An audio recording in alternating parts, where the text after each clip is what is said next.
मेरी online family को फिर एक बार नमस्कार। मैं आप सभी का मेरे यूट्यूब चैनल महाभारत कथा बाय अथर्व तिवारी, मैं आप सभी का इसमें स्वागत करता हूँ। आज का हमारा विषय है एकलव्य की गुरु भक्ति। हिंदू धर्म का इतिहास बहुत प्राचीन है। बहुत प्राचीन समय की बात है जब गुरुकुल का सिद्धांत माना जाता था, जहाँ शिक्षा प्राप्त करने के लिए शिष्यों को गुरु के आश्रम में रहना पड़ता था। यह बात उस समय की है जब शिक्षा भी वर्ण देखकर दी जाती थी। जैसे युद्ध एवं शास्त्रों का प्रशिक्षण क्षत्रिय या ब्राह्मण कुल के लोगों को ही ले सकते थे।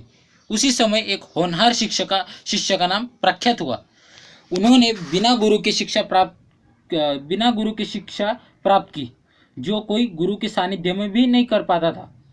उस शिष्य का नाम था एकलव्य, जो अपनी कला से भी गुरु दक्षिणा के लिए माना जाता था।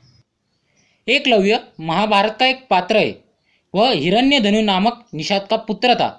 एकलव्य को अप्रतिम लगन के साथ स्वयं सीखी गई धनुर्विद्या और गुरु भक्ति के लिए जाना जाता है। पिता की मृत्यु के बाद वह शृंगवेर राज्य का शासक बना।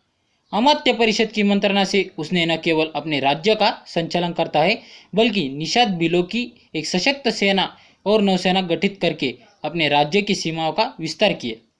महाभारत में वर्णित कथाओं के अनुसार एकलव्य धनुर्विद्या सीखने के उद्देश्य से द्रोणाचार्य के आश्रम में आया, किंतु निषाद पुत्र होने के कारण द्रोणाचार्य ने उसे अपना शिष्य बनाना स्वीकार नहीं किया। निराश होकर एकलव्य वन में चला गया। उसने द्रोणाचार्य की एक मूर्ति बनाई और उस मूर्ति को गुरु मानकर धनुर्विद्या का अभ्यास करने लगा।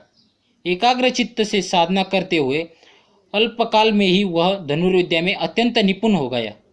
एक दिन पांडव तथा कौरव राजकुमार गुरु द्रोण के साथ आखेट के लिए उसी वन में गए, जहाँ पर एकलव्य आश्रम बनाकर धनुर्विद्या का अभ्यास कर रहा था। राजकुमारों का कुत्ता भटक कर एकलव्य के आश्रम में जा पहुंचा। एकलव्य को देखकर वह भौंकने लगा। कुत्ते के भौंकने से एकलव्य की साधना में बाधा पड़ रही थी, अतः उसने अपने बाणों से कुत्ते का मोह बंद कर दिया। एकलव्य ने इस कौशल से बाण चलाए थे कि कुत्ते को किसी प्रकार की चोट नहीं लगी। कुत्ते के लौटने पर कौरव, पांडव तथा स्वयं द्रोणाचार्य यह धनुर्कौशल देखकर दंग रह गए और बाण चलाने वाले की खोज करते हुए एकलव्य के पास पहुंचे। उन्हें यह जानकर और भी आश्चर्य हुआ कि द्रोणाचार्य को मानस गुरु मानकर एकलव्य ने स्वयं ही अभ्यास से यह विद्या प्राप्त की है। कथा के अनुसार एकलव्य ने गुरु दक्षिणा के रूप में अपना अंगूठा काटकर द्रोणाचार्य को दे दिया था।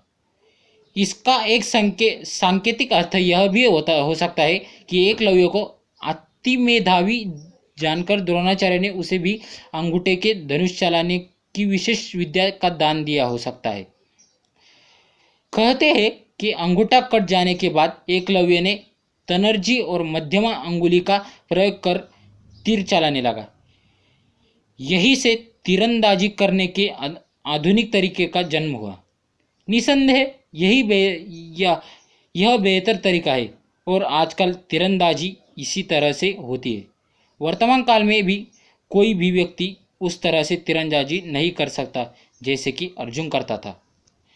तो आज को आपका मेरा ये वीडियो एकलव्य की गुरु भक्ति कैसा लगा, ये मुझे कमेंट बॉक्स में ज़रूर बताएं और मेरे इस वीडियो को लाइक, शेयर एंड सब्सक्राइब करना न भूलें। बहुत बहुत धन्यवाद। हरे कृष्णा।